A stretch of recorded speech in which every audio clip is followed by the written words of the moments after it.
ไปก้อนซาไปก้อนตัดขึ้นปลาไปนั่นแล้วก็ไปเอาให้ยุโรด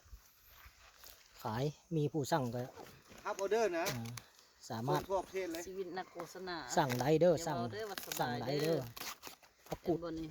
อาหารก็ได้ไม่ไหม้เพื่อให้ตัวเองอยู่รอดผักกูดสดฟาร์มเลยธรรมชาติเลยก็ได้กายไปกายมากก็สนใจก็ขายราคาชาวบ้านราคาเบาๆ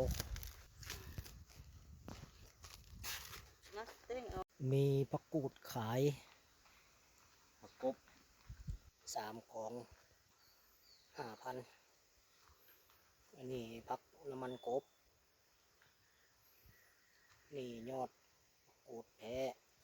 ผักกูดไม่ไหม้มีขายเด้อผู้ใดไกลไปไกลมาต้องการอยากลวกอยากซื้อหรือว่ามีวางขายมีวางขายตลอดเส้นทางเลยเส้นทางวันวัดลงไปหากระโตะ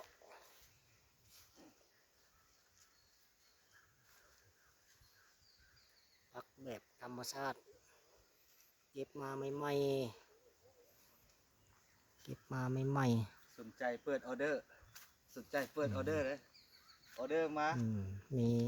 ตรงส่งเด้อมีส่งเด้อส่งสาขาใดแจ้งมาอนุสิทธิ์หุ่งอรุณขายผักกูดสดส่งได้ทั่วประเทศ